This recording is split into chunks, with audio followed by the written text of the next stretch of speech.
നമസ്കാരം. ബാലപീഡനവുമായി ബന്ധപ്പെട്ട് എപ്സ്റ്റെയിൻ ഫയലുകളിൽ US പ്രസിഡന്റ് ഡൊണാൾഡ് ട്രംപിന്റെ പേരുണ്ടെന്ന പോസ്റ്റ് ടെസ്ല ഉടമ ഇലോൺ മസ്ക് പിൻവലിച്ചു. രൂക്ഷമായ വാക്പോരിന് ശേഷം ഇരുവരും അനുരഞ്ജനത്തിലേക്ക് നീങ്ങുന്നുവെന്ന സൂചനയാണ് പോസ്റ്റ് പിൻവലിക്കൽ. ട്രംപിന്റെ പേരുള്ളതുകൊണ്ടാണ് എപ്സ്റ്റെയിൻ ഫയലുകൾ പുറംലോകം കാണാതിരുന്നതെന്ന് മസ്ക് ആരോപിച്ചിരുന്നു. എന്തായാലും ഈ ആരോപണം ഉന്നയിക്കുന്ന പോസ്റ്റാണ് ഇപ്പോൾ പിൻവലിച്ചിരിക്കുന്നത്. മനോനില തെറ്റിയ മസ്കുമായി ഇനി സംസാരിക്കാനില്ലെന്ന് ട്രംപ് വെള്ളിയാഴ്ച നയം വ്യക്തമാക്കിയിരുന്നു. വ്യാഴാഴ്ച മസ്ക് എപ്സ്റ്റെയിൻ ബോംബ് പൊട്ടിച്ചതോടെ ഇരുവരും തമ്മിൽ അടുക്കാനാകാത്ത വിധം അകന്നെന്ന പ്രതീതിയും വന്നു. ട്രംപുമായി അനുരഞ്ജനത്തിലെത്തണമെന്ന അമേരിക്കൻ ഫണ്ട് മാനേജർ ബിൽ അക്മാന്റെ അഭ്യർത്ഥനയോട് മസ്ക് അനുകൂലമായി പ്രതികരിച്ചു. രണ്ടായി കഴിയുന്നതിനേക്കാൾ ഒന്നിച്ചിരിക്കുന്നതാണ് കരുത്തെന്ന അക്മാന്റെ പോസ്റ്റിനോട് താങ്കൾ പറയുന്നത് തെറ്റല്ല എന്നായിരുന്നു മസ്കിന്റെ പ്രതികരണം. മസ്കിനെതിരെയുള്ള പരസ്യ വിമർശനം പ്രസിഡന്റ് ഒഴിവാക്കുന്നുവെന്ന് ഉറപ്പാക്കാൻ വൈറ്റ് ഹൗസിലെ സഹായികളും ശ്രമിക്കുന്നുണ്ട്. ഇലോൺ എനിക്കെതിരെ തിരിയുന്നതിൽ എനിക്ക് പ്രശ്നമില്ല, പക്ഷേ അദ്ദേഹം അത് മാസങ്ങൾക്ക് മുമ്പേ ചെയ്യണമായിരുന്നു എന്നാണ് മസ്കിന്റെ വിമർശനത്തോട് ട്രംപ് ട്രൂത്ത് സോഷ്യലിൽ കുറിച്ചത്. ജയിലിൽ കഴിയുമ്പോൾ ദുരൂഹ സാഹചര്യങ്ങളിൽ മരിച്ച കൊടും കുറ്റവാളിയായ ജെഫ്രി എപ്സ്റ്റീന്റെ ബാലപീഡന പരമ്പരയിൽ ട്രംപിന് പങ്കുണ്ടെന്നാണ് കഴിഞ്ഞ ദിവസം മസ്ക് വെളിപ്പെടുത്തിയത്. കേസ് റിപ്പോർട്ട് ട്രംപ് രഹസ്യമാക്കി വെച്ചിരിക്കുന്നത് അതുകൊണ്ടാണെന്നും മസ്ക് എക്സിൽ കുറിച്ചിരുന്നു. ബിഗ് ബോംബ് എന്ന് വിശേഷിപ്പിച്ചായിരുന്നു മസ്കിന്റെ എക്സ് പോസ്റ്റ്. വലിയൊരു ബോംബ് പൊട്ടിക്കാനുള്ള സമയമായി.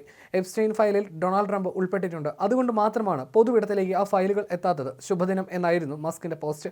ഈ പോസ്റ്റ് കുറിച്ച് വെച്ചോളൂ. ഭാവിയിൽ സത്യം പുറത്തു വരിക തന്നെ ചെയ്യുമെന്നും മറ്റൊരു പോസ്റ്റിൽ മസ്ക് കുറിച്ചിരുന്നു. സംഭവം പ്രതിപക്ഷമായ ഡെമോക്രാറ്റിക് പാർട്ടി ഏറ്റെടുത്തിരുന്നു. ഇലോൺ മസ്കിന്റെ ആരോപണത്തിന് പിന്നാലെ എപ്സ്റ്റെയിൻ ഫയലുകൾ പുറത്തുവിടണമെന്നാവശ്യപ്പെട്ട് പ്രതിപക്ഷം രംഗത്ത് വന്നു. ട്രംപിനെ ഇംപീച്ച് ചെയ്യണമെന്ന വാർത്തയും മസ്ക് പിന്തുണച്ചിരുന്നു. JD വാൻസിനെ പ്രസിഡന്റ് ആക്കണമെന്നും മസ്ക് പറഞ്ഞിരുന്നു. വിവാദം മൂത്തതോടെ മസ്കിന്റെ വാഹന നിർമ്മാണ കമ്പനിയായ ടെസ്ലയുടെ മൂല്യം ഓഹരി വിപണിയിൽ കുത്തനെ ഇടിഞ്ഞിരുന്നു. മസ്കിന് ഇതിലൂടെ $30 ബില്യൺ നഷ്ടപ്പെട്ടു എന്നാണ് പറയപ്പെടുന്നത്. സർക്കാർ കരാറുകൾ റദ്ദാക്കപ്പെട്ടത് മുതൽ നാടുകടത്തൽ നീക്കങ്ങൾ വരെ മസ്കിനെതിരെ ഉണ്ടായി എന്നാണ് പറയപ്പെടുന്നത്.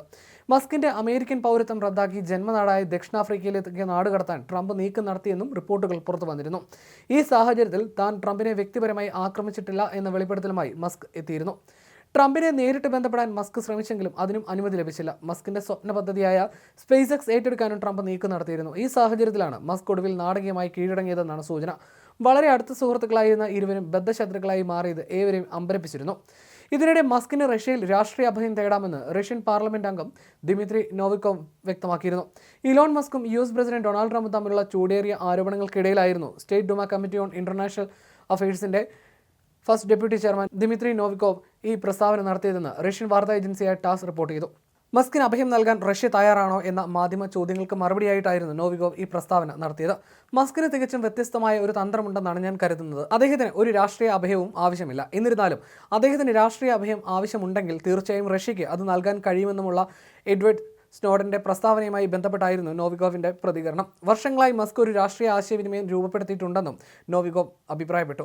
വ്യക്തിഗത വിയോജിപ്പുകൾ പ്രത്യേക വിയോജിപ്പുകളായി തുടരുമെന്നും അദ്ദേഹം വ്യക്തമാക്കിയിരുന്നു.